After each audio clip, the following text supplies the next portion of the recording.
Tere! Rõõm on näha, et teid on nii palju siia kogunenud ja veel suurem rõõm, et te olete kogunenud siia raamatuesitusele ja just nimelt päris raamatuesitusele. Mina olen Lauri ja minu kõrval on Laura, selline huvitav kokkusattumus. Ja me oleme siis siin selleks, et esitleda Laura raamatut. Tere, Laura! Tere!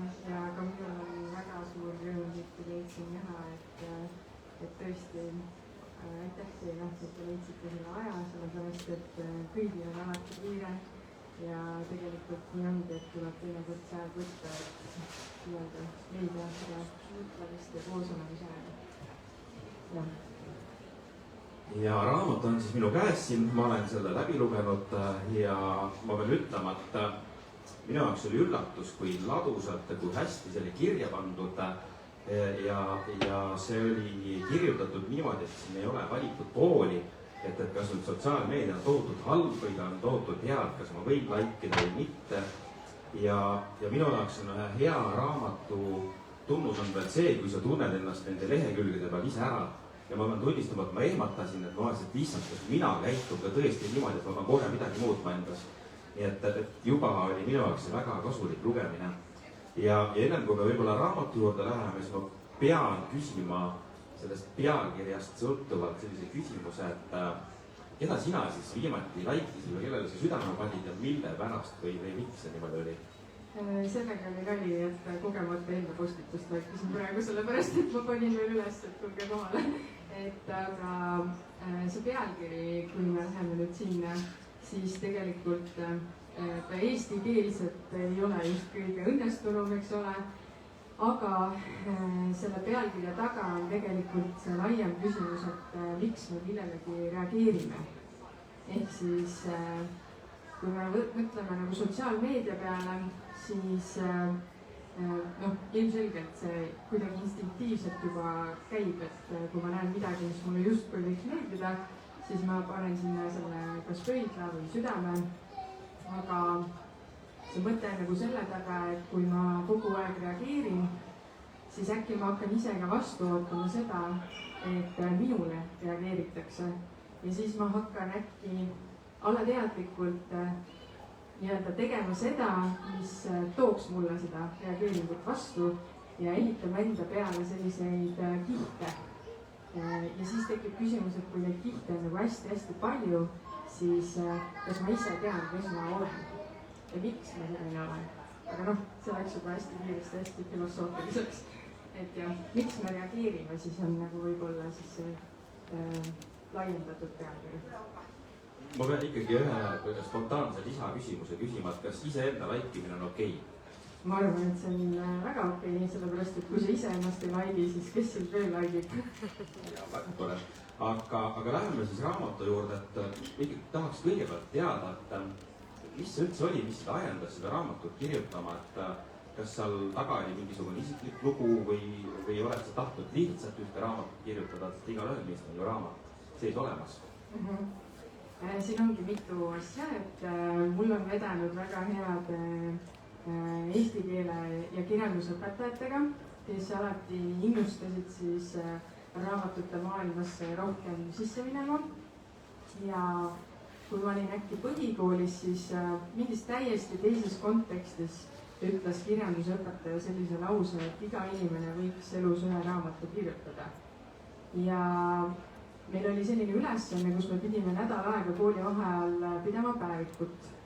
Ja iga päev tuli teha üks sissekanne ja tavaliselt siis enamus õpilaste sissekanded on see, et sõin hommikust ja siis ma ei tea, käisin sõpradega väljas ja siis läksin magama. Ja mina mäletan, et mina käisin tollel hetkel esilinastus kinos nimelt Marmortahvli film ja see hästi mõjutas mind ja ma kirjutasin sellest päeviku sissekandesse hästi palju. Ja kui me läksime kooli, siis õpetaja ütles, et ta sai aru, et mulle meeldib kirjutada. Ja siis ma sain selle tõttu ise ka aru, et mulle meeldib kirjutada ja sealt edasi see kuidagi niimoodi kasvas, et ma sain aru, et ma tõesti tahangi kunagi kirjutada raamatut.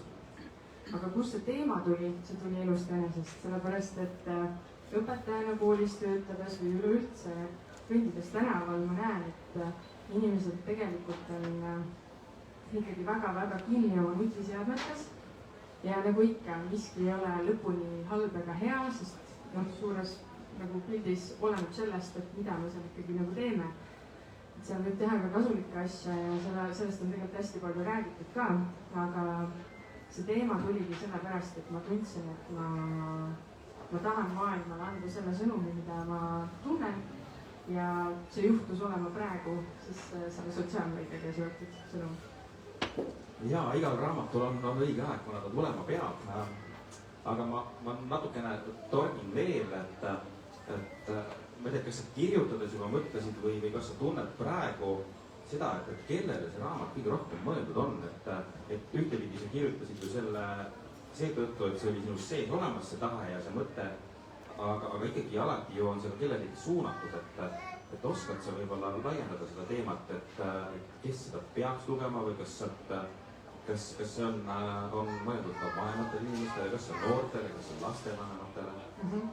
Et ma arvan, et ta kõnetab tegelikult päris suurt sellist osa ühiskonnast, sellepärast et ühest küljest on seal hästi palju viiteid mingisugustele kunagistele keskkondadele, näiteks MSN-ile, et võite siin käed üles tõsta, kes on kunagi MSN-i kontot omanud, eks ole, et neid on päris palju, et sellist toredat nostalgiat leiab sealt, aga samas ongi, et võib-olla ka noorem inimene siis saab ka teada natuke rohkem oma ja siis vanemate maailmapildist nii-öelda, et mis enne seda oli, sest et ma kujutan ette, et võib-olla näiteks 10 aasta pärast, kui keegi võtab selle raamatu kätte, siis loomulikult mingid faktid aeguvad ja muutuvad, aga põhimõte on selles, et siis sa saad nagu vaata sellesse, mis kunagi oli, et tegelikult ma arvan, et mingeid väga selliseid üldisi ja aegumatuid elutõdesid on seal, mis võiks väga palju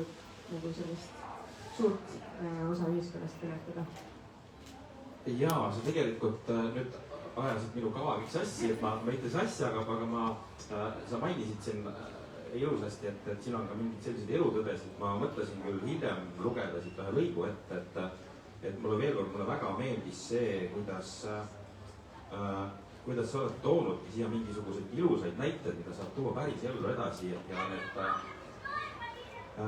kannavad mind ka mujal, kui see pole üldsegi sotsiaalmeediaga ainult seotud. Ehk et see raamat on ka meile endale selline mingite oluliste asjade meeldetuletuseks ja seda väga ilusasti kirja pandud. Ja ma loen siit ühe lõigu lihtsalt ette, et te saaksite natukene aimu sellest raamatu keelest. Ekraani on vaadata lihtsam kui silmi. Silmside võib paljastada rohkem, kui oleme valmis näitama, sest seal pole filtrit ega viivitust. Millal sina viimati vaatasid oma lähedastele silma nii, et tundsid tema emotsioonide tõelist sügavust?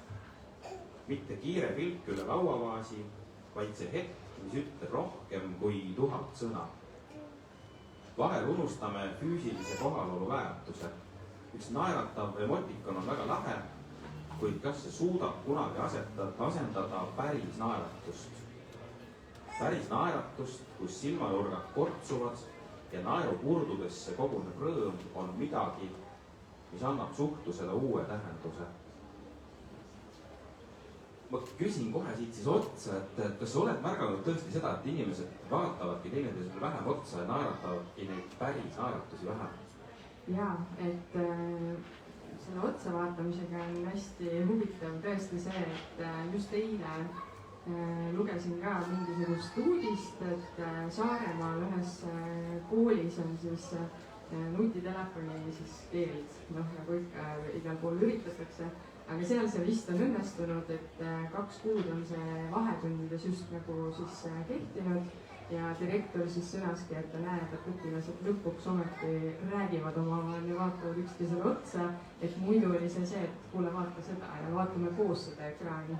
Et jah, ma arvan, et on mugavam vaadata ekraani ja tegelikult see ongi mingi selline väga veider oskus on ju teisel inimesel otsa vaadata, aga ma kardan, et mida rohkem me ekraanides oleme, tegelikult seda raskemaks meil lähebki see nii-öelda siis ühel hetkel, kui meile harjunud seda enam tegema.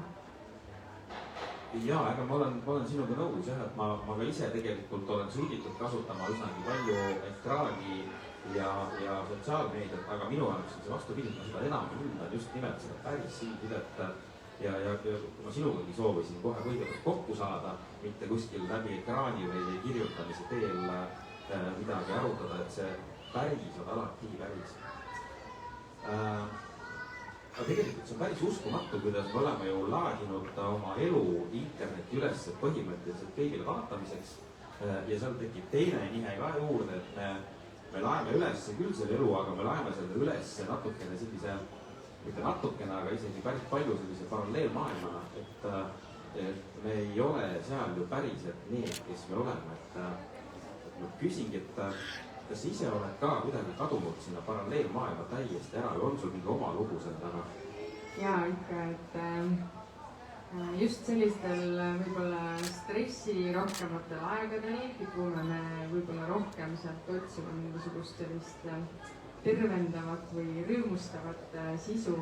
Et jah, et ise olin, ma arvan, et võib-olla juba 6-7 aastat tagasi oli niisugune raske aeg ja siis ühel hetkel õnneks keegi ei pidanud seda mulle ütlema, et ma sain ise aru sellest, et ma millegipärast ikkagi kippusin väga palju postitama ja ootama sellist head tagasisidet, et õnne oli, et ma ise nagu sain aru, et tegelikult see, mulle tundub vähemalt minu kogemus ongi see, et kui ma hästi palju istun sotsiaalmeedias ja ootan seda tagasisidet sealt, siis tegelikult õhtu lõpuks ma tunnen ennast veel rohkem tühjemana, kui ma enne olin. Ja see ongi iga inimese enda nii-öelda tunnetus, eks ole, et kui palju ta sinna paneb ja mis ta eesmärk on. Aga me kipume ikka panema neid ju, nii-öelda keegi panema mustadest sokkidest üldjuhul pilti üles, eks ole, et paneme ikka oma neid elu kõrghetki ja siis tekibki see mulje, et meil ongi ainult kõrghetked. Jaa, et jällegi võtsid mul selle tegeliku plaani ajasid segamini, aga see on ainult hea, mulle meeldib. See on seesama päris suhtlus, et meil on raamid justkui olemas, aga raamide sees me teeme asju, et sa mainisid väga olulist, et me ei kipu sinna neid musti sokke nii-öelda üles panema ja sa oled, mul on siin ka üks tsitaat välja otsitud, et sa oled kirjutanud, et üks valus tõdemus, mis silma jäi, et sageli peituvad rõõmsate piltide taga kurvad inimesed, kes lihtsalt soovivad maailma eest oma valu varjata. Aga ma võib-olla küsingi siit, ma pööran selle hoopis vastupidi, et ma küsin, et kas on ka sellised näited, kus mõned inimesed just nimed tähendavadki, ütlevad või annavad selle oma valu seal välja ja mis see kaasa toob, et kas me oskame näha sealt mingisugust appikarjet või kas teinekord on mõni positiivne näide, et mõni inimene on, ma ei pea mitte äärmusi silmas, aga on saanud tänu sellele abi, et ta on julgenud piltlikult öeldes oma mustad sokid sinna interneti ülesse panna. Jaa, mulle tundub tegelikult, et see on niisuguse viimase paari aastaga tegelikult on natukene see mõttemaailm ühiskonnas muutunud.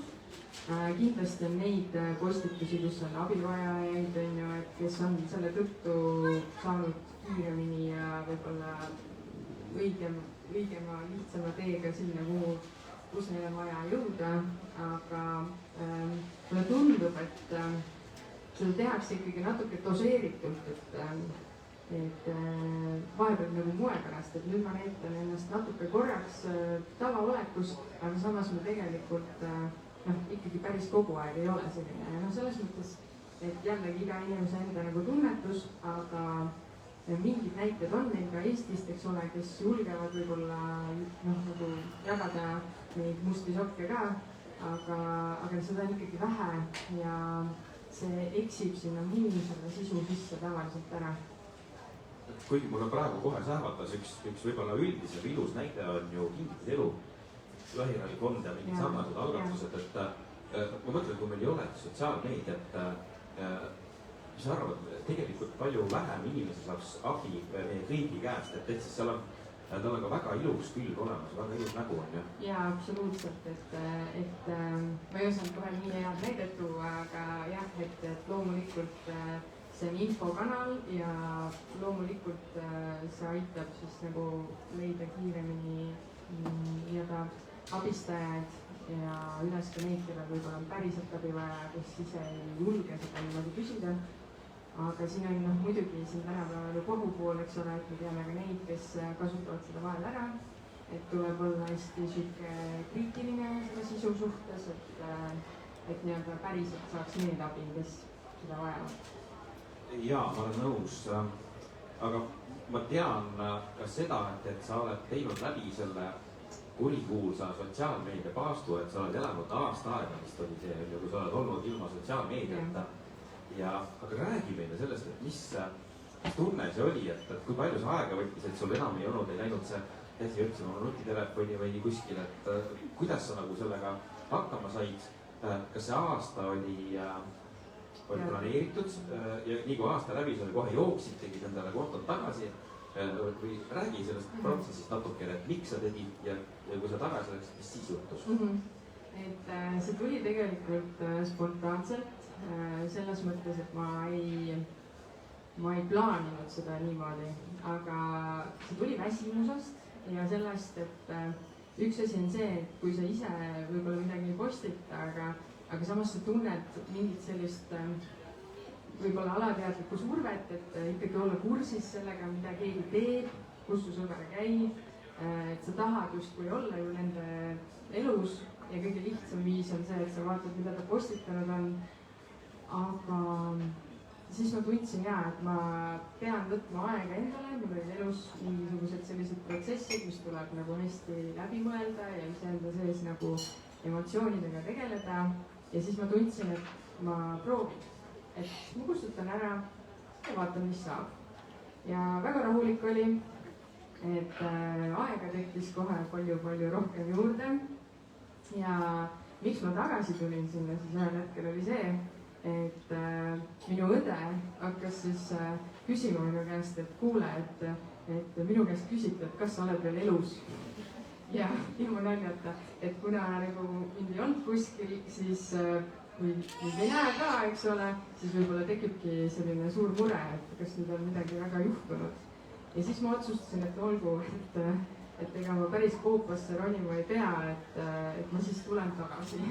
Aga nüüd mu suhtumine on hoopis teine ja tegelikult selle sotsiaalmeediast eemalolek ei olnud otseselt seotud selle raamatu kirjutamisega, et seda raamatut hakkasime tegelikult kirjutama juba enne seda ja selles osas mu tõekspidamised nagu ei muutunud nii palju, küll aga lihtsalt seesama, et sa saad nüüd võib-olla rohkem aru sellest, et mis see minu enda jaoks, mis on see sobilik doos aja ja energia mõttes, mis sinna ekraani alla siis nii-öelda panna. Ma vaatan praegu siia, et sul on nii palju sõpru ja sugulasi ja nii edasi, et kuidas sa kõikide nende sünnipäevad meeles pead, kui sul Facebooki meeletulestust ei ole? Ja kusjuures see on ka üks huvitav teema, et mul on päris hea mälu, aga jah, et me kipume tõesti niimoodi, et kui sa hakkaksid mõtlema, et kui paljud inimeste sünnipäevi sa praegu tead, eks ole, või veel hullem telefoninumbrit, eks ole. Olgu, meil enam Facebookis ei ole otseselt enam telefoninumbrit üleval, aga üleüldse, et tõesti Facebook on selles mõttes hoidnud ära ilmselt nii mõnegi tülisõbra vahel, eks ole, et see hommikul juba näed, et oi, tal on sünnipäev täna.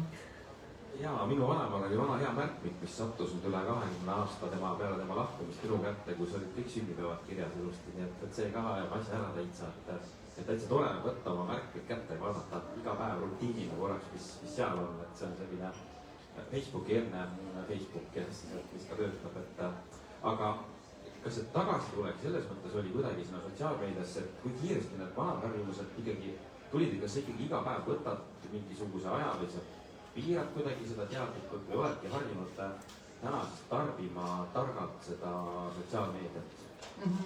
Et jah, ma ei jälgi seda nii rangelt, et olenebki mingitel päevadel ongi rohkem suhtlemist, ma ei otseselt nii-öelda keegi mul käsi selja taha ei väära, kui peab siis telefoni haarama, aga ise ma tunnen, et ma enam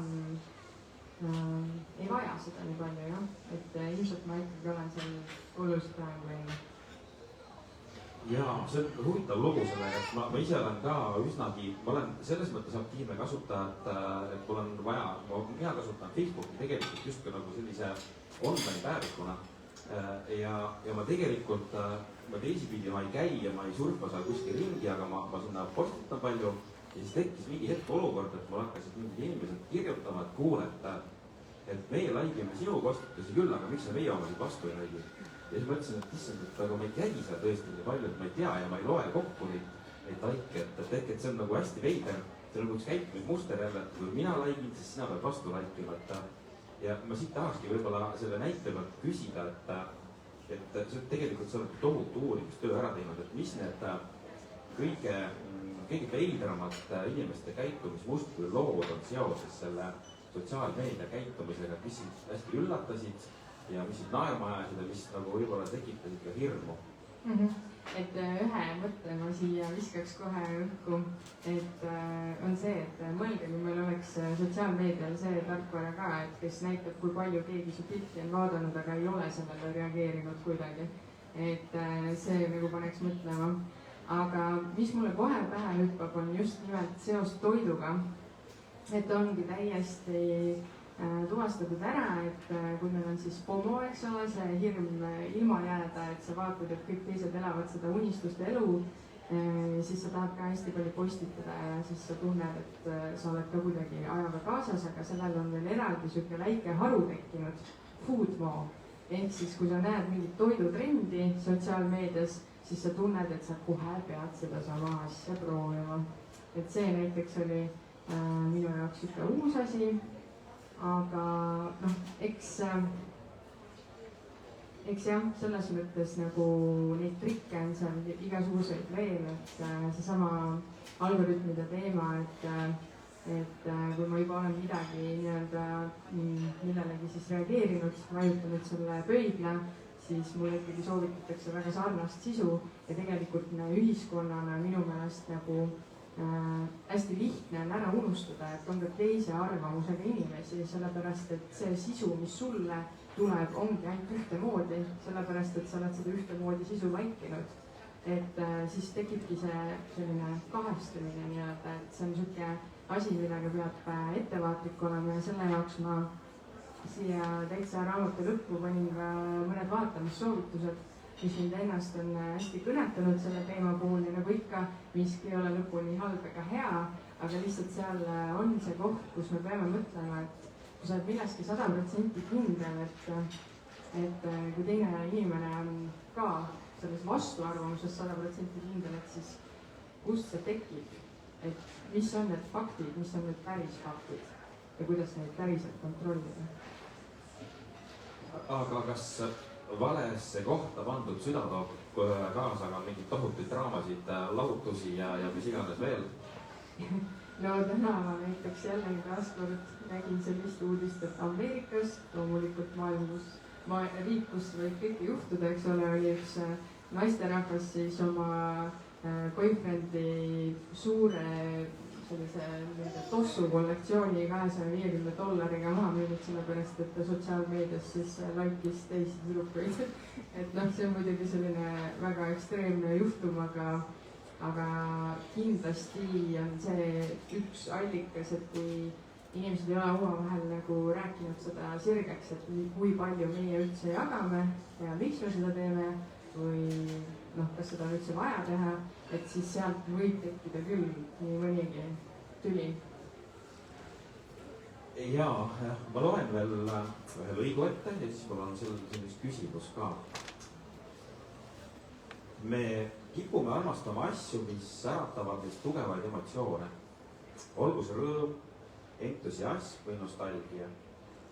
Kui miski meid tõeliselt puudutab, hakkab meie aju limbiline süsteem elavalt tööle. Olgu selleks naljakas meem, mis pisarateni naerma ajab, või vanad head mälestused, mis toovad sooja tunde südamesse. Emotsioon on justkui stardipauk, mis sunnib tegutsema kiiremini, kui jõuad mõelda. Tihti toob see endaga kaasa ka arvestatavas koguses nii-öelda valestarte ehk ülereageerimisi. Võib-olla on tulevikus inimestele juurde ehitatud nupp, kust saab valida, kas soovid olukorrale reageerida mõistuse või tunnetega. See on päris hirmus perspektiiv ju. Ja tegelikult see küsimus tuleb siit mul ka kohe otsa, et tegelikult see ei ole enam väga kaugel, et meil on täna AI. Et kas, kuidas sulle tundub, et kas see AI on pigem täna oht või võimalus, et mis sa arvad, et mis see AI selline massidesse minek võib kaasa tuua? Ma arvan, et mis puudutab teadust ja näiteks meditsiini, siis selles valdkonnas kindlasti AI suudab väga palju kiirendada mingeid protsesse, et jõuda õigete lahendusteni või arvutusteni või midagi sellist. Aga inimsuhetes peab sellega selles mõttes nagu ettevaatlik olema, et kui sul, ma ei tea, 5 aasta pärast on ainuke sõber on AI, siis on natuke kurb.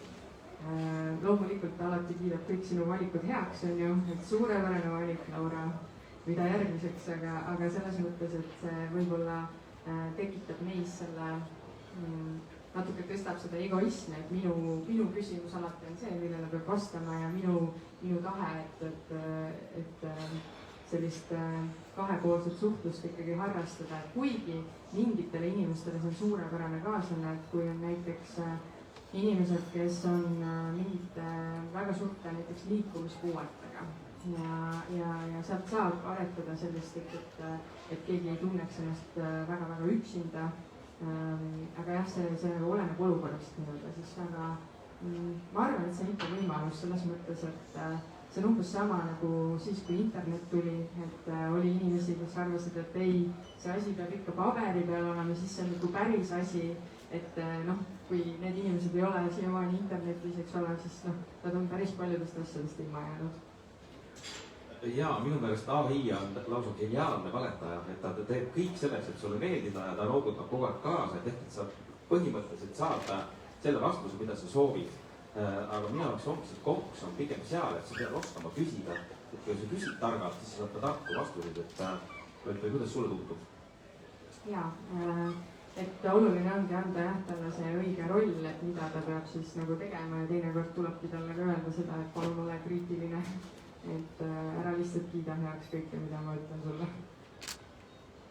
Jaa, aga kas sotsiaalmeedia kuulab meid pealt ka, mis sa arvad, et on need juhuseid küll olnud, et mu enda tuttavad räägivad, et näed, rääkisime eile Maasikamoosist, täna kohe pakuti Instagramis Maasikamoosi seal mingisugust kampaaniat, et said sa midagi selle kohta teada, et on see võimalik või mitte? See päris pealtkuulamine ei ole, aga tõepoolest, et eks ta ikka, kui sa juba midagi oled guugeldanud, siis ta nii-öelda soovitab sulle erinevaid asju ja viskab sulle neid ootamatutes kohtadesse ette.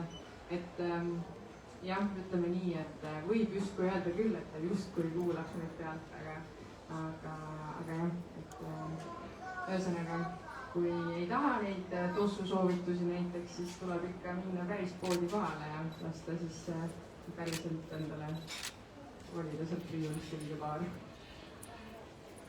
Ja ma nüüd haaran sellest Maasikamoosist korraks veel kinni ja ma küsin niimoodi hoopis, et mis selle kohta nagu selgus, et kas see sotsiaalmeedia sõltuvus on, kelle probleem see kõige rohkem on, meeste või naiste või kas ta on ka täna siis on vanaemade probleem, et nad enam ei küpseta pannkooke ja Maasikamoosiga neid ei saa, sellepärast et nad laikivad internetis kassipilte kogu aeg ja ei tule sealt oma arvutist üldse välja, et kuidas sulle, milline pilt avanes, et räägi sellest natukene meile. Mulle tundub ikkagi, et sellega see nagu siin nagu ühte gruppi konkreetselt välja tuua on nagu raske, aga pigem ikkagi ütleme noorem generatsioon just sellepärast, et nad võib-olla ei teagi seda elu, mis oli ilma sotsiaalmeediata ja ilma selle hästi-hästi kiire reaktsiooni ja suhtluseta, et ma kaldun arvama, et pigem see, kuigi minu meelest see on tegelikult väga tore, kui sa vaatad neid kassipilte ka seal vahepeal, et just vanemat generatsiooni nagu silmas pidades, et need on nüüd avaldavad ikka toredad. Ja, aga võib-olla natukene veel puudutaks, sul on üks päris oluline osa ka sellest läbi sotsiaalmeedia sisuliselt abiellumisest, ütleme siis niimoodi välja.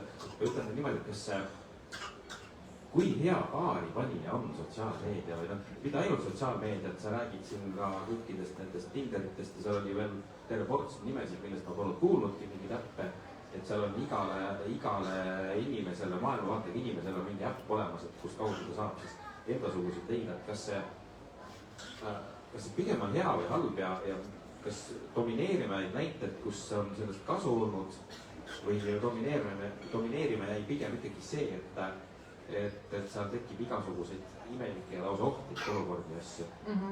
Et loomulikult see kõige parem ongi mõelda niipidi, et kui mõelda enda partneri peale, et kus me tutvusime, eks ole, et kui palju on neid, kes on tutvunud läbi interneti, on ju. Et ma arvan, et siin ruumis ilmselt on neid vähem, aga lihtsalt selles osas, et enda turvalisus on ikkagi alati hästi oluline ja just selles osas, et tegelikult ega sa ikkagi alati 100% ei tea, kellega sa päriselt nagu vestled. Et siin raamatus on mõned õnnelikud näited, kes tõesti on leidnud endale Tinderist kaaslase ja tõesti kõik on väga hästi, aga lihtsalt see oht on selles, et võib-olla me hakkame lihtsalt selle interneti põhjal välja selekteerima teatud tüüpi inimesi, aga olgem ausad, et ega enne, kui sa inimesega kokku ei ole saanud, temaga nagu sinust juba rääkinud, ega sa enne võib-olla ikkagi aru ei saa, et kes ta päriselt on. Jaa, ma olen nõus jah, et see päriselu on ikka päriselu jah. Ma küsiks veel niimoodi ka, et sa tegelikult jah räägid hästi palju kogu sellest sotsiaalmeedia olemusest ja nagu ma alguses ütlesin, see on hästi tasakaalukalt tehtud ja võib-olla ma selleks tasakaalukuse demonstreerimiseks palukki sult välja tuua võib-olla see keeruline küsimus, et 2 või 3 kõige suuremat ohtu ja 2 või 3 kõige suuremat võimalust seoses sotsiaalmeediaga kõige üldisemas mõttes. Et kas oskad sa vastata sellele? Üks oht ongi minu meelest see kapseldumine, et see, mis minu nii-öelda feedis siis või minu sotsiaalmeedias kajastub, et see on justkui ainuke tõde, see on kindlasti üks oht. Teine on see turvalisuse teema, et kas see inimene ikkagi on päriselt see inimene, kas ta suhtleb minuga, kas tal on mingi tagamõte või on see lihtsalt siuke inimlik suhtlus.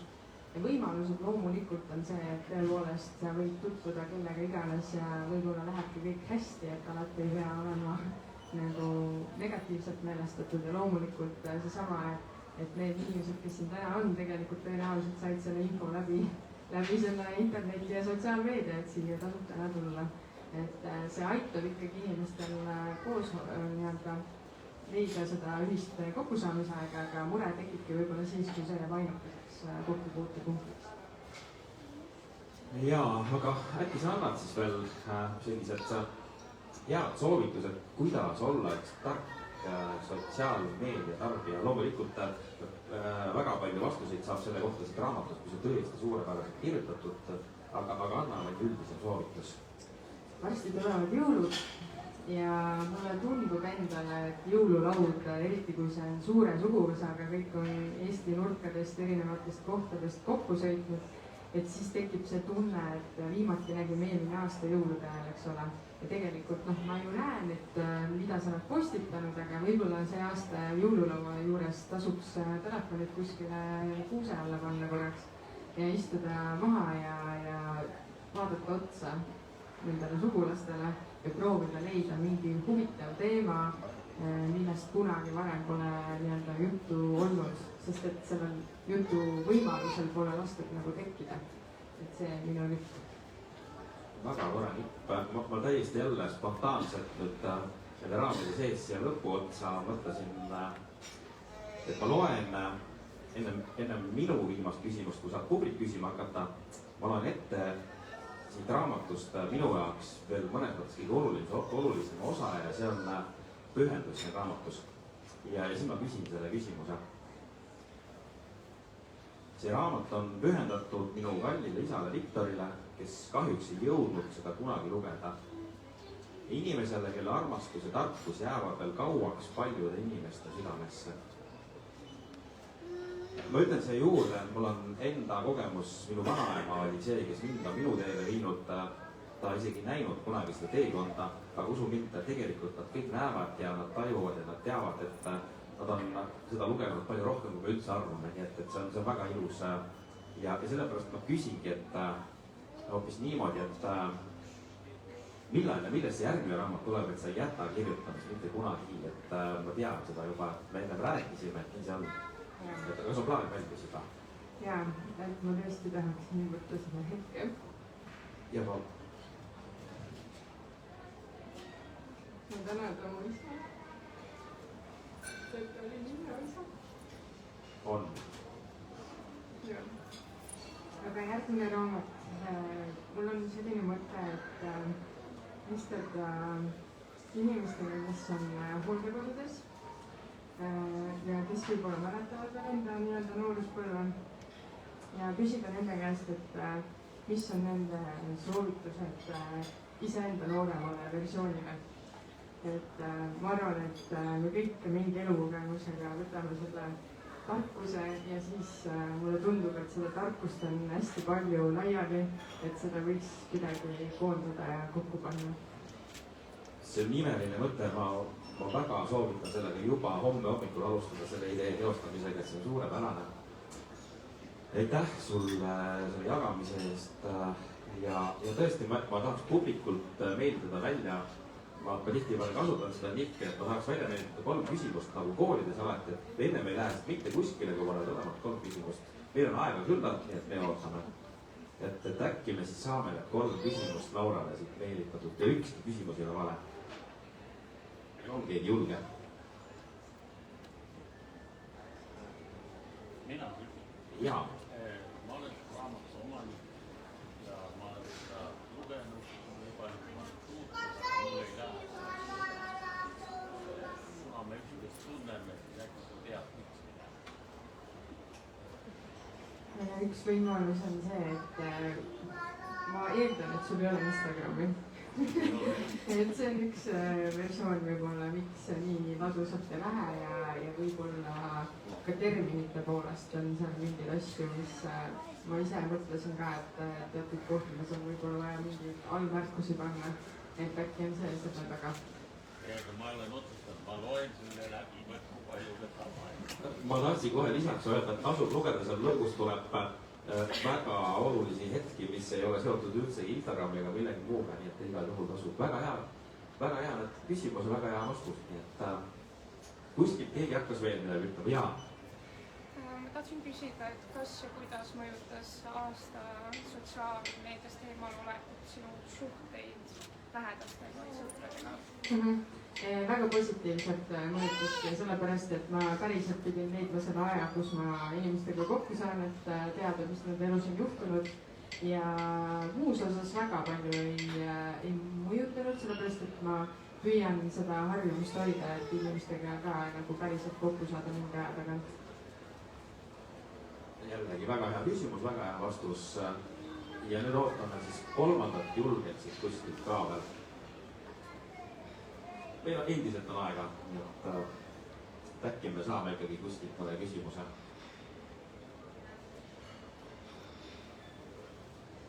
piinlik vaikus. kui palju materjali välja jäi, näiteks, et sa oleks tahtnud veel panna ja viimasel hetkel ikkagi otsustasid, et ei? jaa, sellega oli ka hästi huvitav lugu, et ma hakkasin seda raamatut kirjutama 2 aastat tagasi ja siis see alguses oli täiesti teadustöö ja ma andsin seda mõnedele inimestele lugeda ja nad ütlesid, et keegi ei taha bakatööd lugeda. ja siis ma ikkagi tegin niisuguse korraliku reha ja sain aru, et tegelikult sellest tuleb rääkida lihtsalt, sellepärast et muidu see on igav. ja sellepärast ma ka sinna panin hästi palju selliseid natuke koomilisi näiteid, näiteks netikommentaariumid, et keegi avab selle Pandora laeka ja siis see kommentaarium elab seal oma elu edasi ja mitte keegi ei saa aru, mis see algne teema üldse oli, eks ole. et selles mõttes päris palju jäi välja, et ma üritasin nagu kõigepealt ise sellest aru saada, et see oli kindlasti vajalik etapp, et ma tõesti võtsin selle aja ja lugesin ja otsisin ja ma sain tegelikult aru, et Eesti kontekstis võiks olla rohkem neid uuringuid, et me ei saa võtta Ameerika ühiskonna põhjal enda neid järeldusi, aga siiski midagi, mingit tendentsi ta ikka nagu näitab. no näiteks seesama, et kas esimese asjana hommikul, kas sa haarad telefoni. noh, tavaliselt meil on äratus küll telefonis, mis tähendab seda, et jah, ma haaran selle telefoni, aga mis ma edasi teen, et kas ma panen selle siis sinna tagasi või hakkan scrollima, et jah, sellised mõtted. ärme siis vist kiusame enam publikut. ma saan aru, et siin selja taga on sul üks ka päriselu filter. ruttu räägin ühe loo veel, me just sõitsime sõber Justin Petronaga Hollandis esinemas ja varahommikul, kui ta läks lennujaamas sinna WC-sse, läks peegli ette, ütles, et issand, kuidas ma tahaks selle peegli ja filtri ette panna, et see oli kohutavalt väsinud nägu, mis seal vastu vaatas. aga siin ongi üks võimalus, ma saan aru, et siin on üks ilma filtrita päriselu raam, kus siis saab teha fotosid.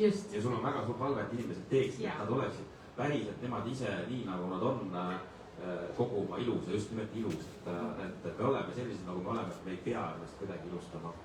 ja, et see raam on, ma arvan, selline tore, et kui te teete sellega pilti, siis see on tore mälestus sellest, et te täna siin olite ja nende teemadega nii-öelda mõtlesite kaasa. ja selle me paneme kuskile siia külje peale, siis saavad inimesed, üks hoiab ja teine pildistab, et ja aitäh sulle, Laura. ma pean ütlema siis, et sotsiaalmeedia keeles, et mina panen selle raamatule ühe väga-väga suure südame, et see tõesti suure südamega ilusasti kirjutatud. Aitäh, et sa seda tegid ja ma palun siia esimesena ka pühenduse ja soovitan teil kõigil järjekorda võtta, et see pühendus saada. ja aitäh teile, et te tulite päriselt kohale, mitte ei vaadanud seda ainult kuskilt ülekandes. Oli suur rõõm, aitäh. Kuigi tore ka tervitan ka neid, kes vaatavad, et aitäh tõesti kõikidele, et te leidsite aja, et tulla. Aitäh ja aplausi teeme.